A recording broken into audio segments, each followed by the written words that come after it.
I want to talk about shading and a common mistake that people make. And the biggest one is that they leave this line that you can see on the edge where the shading is. So you can see where I started to shade, and I'm sorry my video is not great. Usually there's this kind of dark contour line that what I always call it needs to be melted in.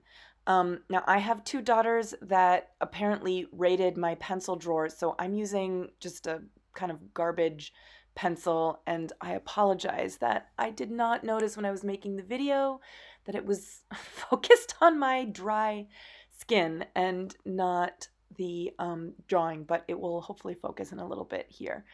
Um, so you can see what I'm doing is I'm going up to the edge and I'm just trying to slowly basically I'm trying to melt away that line so that you start to get a sense of volume instead of a line creating or flattening out any volume that you do.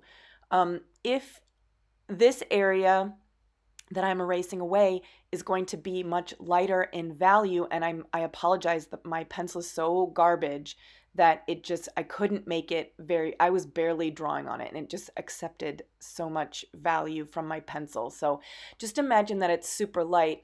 You would want that value to disappear, or you would want the edge, that contour line, to disappear and melt away. Now here I wanted to show you the difference. Again, I guess I'm just trying to show you, I'm not sure what I'm trying to do here. Here I'm starting to add value, but I'm doing it, you can see that I'm going in a certain direction.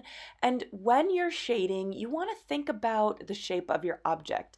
And sometimes, I'm not always, but sometimes when you can see now I'm shading kind of in using the contour line or like the shape of the circle or the sphere that I want it to end up as. And that can start to help give that sense of shape is when you actually draw with the contour line. So here I'm using a smudge stick, and again, I apologize that it's not great. The thing that you get when you use a smudge stick is that everything has this soft fuzzy look.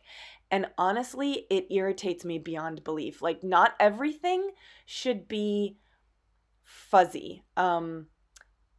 So in the next one, I was going to do something else, but in this next one, all I'm doing is trying to just like basically lightly draw. I have a very, very smooth piece of paper. You guys may end up drawing on paper that has more tooth to it or more rough texture. And so when you draw, you'll have these little bits of white coming through from the paper through your pencil drawing. And you can kind of see some of the little bits of white here too.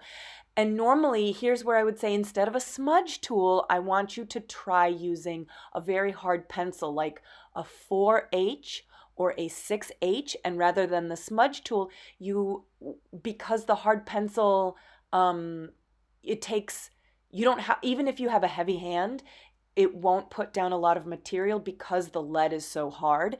And so what it does is it fills in those white spaces. So you can darken areas and blend areas. Instead of using a smudge tool, you use a pencil.